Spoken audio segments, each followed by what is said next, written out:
My name is Faiz, and today I'll be presenting our work, which is called Manifold Restricted Interventional Shapley Values. This is a joint work with Patrick Blobohm and Lennon Minorix.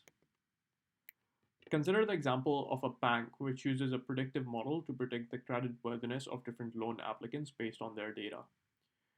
For each applicant, the features might include their race, gender, their annual income, etc. And suppose that for a given applicant A loan is denied. A natural question to ask in this case would be how much does each feature for applicant A contribute towards the model predicting low credit worthiness? Shapley values provide these kinds of explanations. A prediction, the high level idea of Shapley values is that the prediction can be explained by assuming that each feature value of the instance is a player in a game where the prediction is the total payout. And Shapley values uses some ideas from conditional game theory to tell us how to fairly distribute the payout among the different features. This slide shows an image of what a Shapley plot might look like. Over here, we can see that see which features contribute positively towards the decision that is being made and which features contribute negatively. So I'll give a quick background of Shapley values. Shapley value is defined via a value function, which takes as input a subset of features and it outputs a scalar. Intuitively speaking, we can think of this difference Vs union j minus Vs to be the contribution of feature j with respect to the set S. Over here, set S is a subset of features. The Shapley value for feature j can then be defined as a weighted sum over all possible subsets S. So this phi I over here, which represents the Shapley value for feature I, can be written as a weighted sum of these differences, Vs union I minus Vs. So the Shapley value can be thought of as the average contribution of a feature value to the prediction among different subsets. There are two different kinds of value functions, broadly speaking, off-manifold value functions and on-manifold value functions. So off-manifold value functions basically rely on function evaluations on out-of-distribution input samples when computing Shapley explanations. So on the image on the right-hand side, we can see that the function is basically being evaluated at the purple data points. And a lot of these data points lie outside the data manifold. And this can be quite problematic, as I'll talk about next. So some of the examples of off-manifold Shapley values are marginal Shapley. Over here, the Shapley value is defined, the value function is defined as the marginal expectation over the features which are not in set S. So we are fixing the feature values which are in set S to be small x, and we take the marginal expectation over the rest of the features. And there's another class of Shapley value functions which are classified as off-manifold Shapleys, and these are interventional Shapley value functions. Over here, instead of taking the marginal expectation, we take the interventional expectation, where we are now intervening on the features which lie in S and fixing their value to be small x of S. Interventional Shapley estimates the causal contribution of features towards the overall prediction, and I'll talk more about what this means in the next few slides.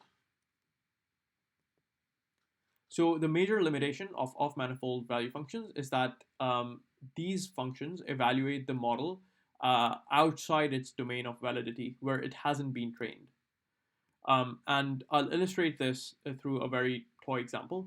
So over here, x is two-dimensional, and our ground truth model is just a binary classifier defined by this indicator function. So indicator of x1 being greater than or equal to half. But using this ground truth classifier, we generate some data and we train a model. And on the left-hand side, you can see the decision boundary of the trained model, and it looks very, very close to the ground truth classifier. On the right-hand side, we've included the histogram for the Shapley value errors. And it can be seen that the Shapley value errors are all concentrated around 0. So they're very, very close to 0. And the reason is because our estimated model is very, very close to the ground truth classifier in this case. However, now let's change the model so that we keep it fixed on the data distribution, but we change the model outside the data distribution. So over here on the left hand side, we've included the perturbed model, the decision boundary for the perturbed model, and it can be seen that the decision boundary remains fixed on the data distribution, but it has been changed outside the data distribution. And because the model behavior remains fixed on the data distribution, the accuracy of the trained classifier is still 100%. However, when we look at the Shapley value errors, we see that the Shapley value errors increase substantially. And as the perturbation of the model increases, while we are keeping it fixed on the manifold, we see that the Shapley value errors increase even more. So this highlights the major limitation of off-manifold Shapley value functions, which is that these Shapley computations are heavily influenced by the function behavior outside the data manifold. And as a result, you can have two different classifiers which behave exactly the same on the data distribution, but they have very different Shapley values. And as a result, this can lead to misleading explanations. On the other hand, on-manifold Shapley value functions do not rely on function behavior outside the data distribution when we are computing the Shapley explanations. An example of such a value function is conditional expectation Shapley. Here, instead of taking the marginal expectation of f of x, we're conditioning on the features which lie in S, and we condition on x, capital XS being small xs. And this leads to an on-manifold value function.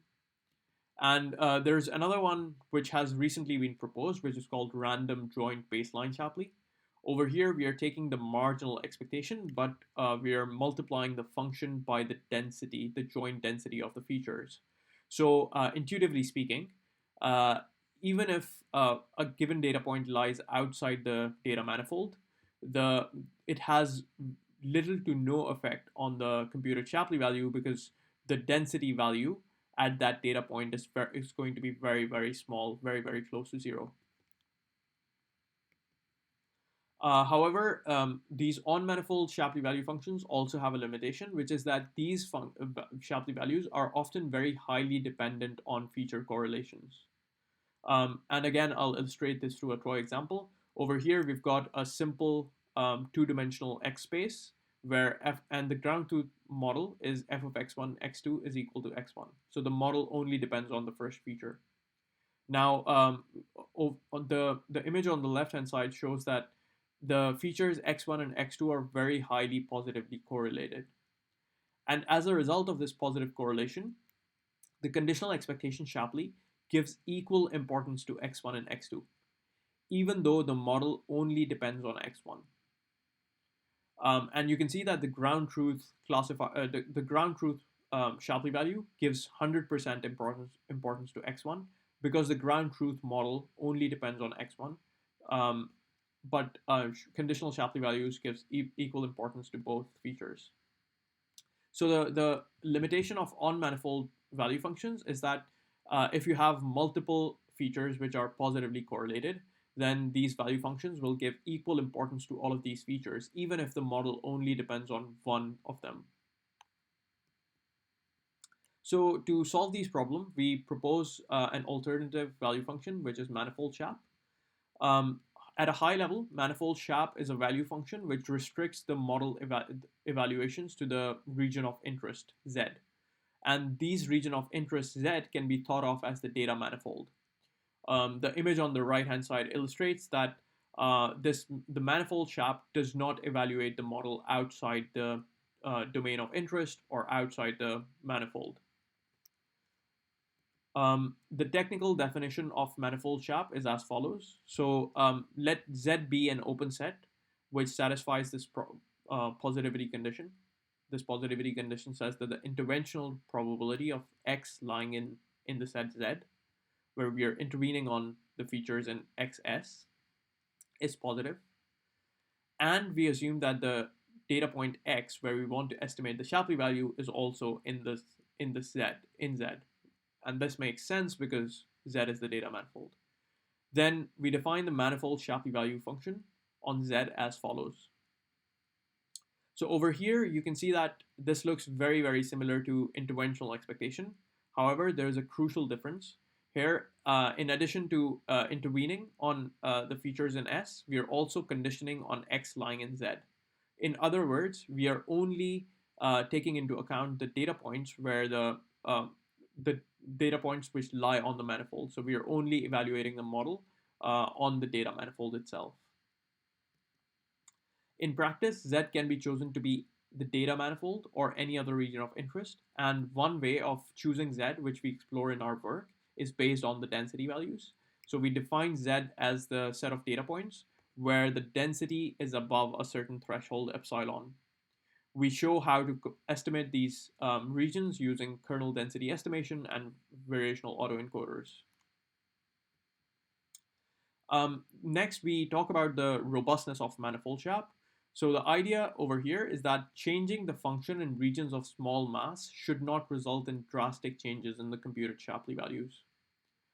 And the formal definition of robustness, which we propose in our work, is as follows. So now suppose we have two models, F1 and F2, which are such that F1 and F2 are all at most, they at most differ by delta on the region Z. Then we can say that a value function is a strong T robust on subspace Z if it satisfies this condition. This condition says that for any subset of features, the difference between the value function of F1 and F2 has to be bounded by T times delta for some constant T. We show that ManifoldShap satisfies this subspace robustness property, whereas all other value functions, both on and off manifold value functions, do not. Finally, we include some experimental results to compare ManifoldShap against other baselines.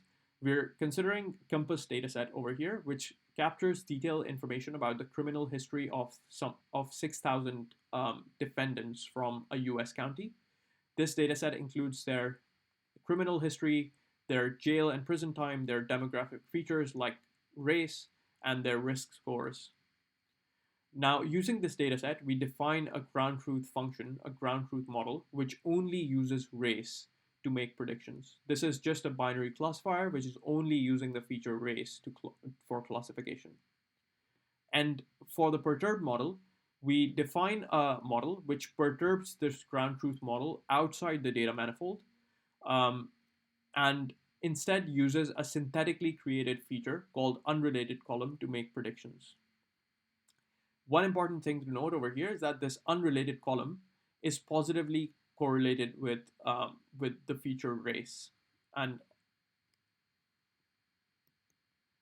on the image on the right hand side, we're plotting the top features according to the different Shapley value functions for Shapley values computed on a number of different data points.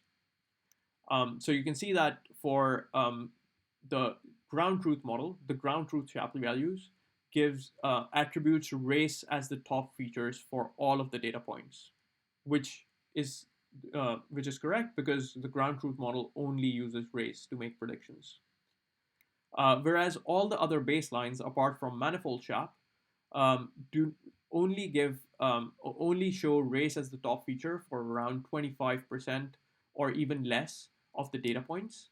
And they show unrelated column, the synthetically created feature, as the top feature for a significant number of data points.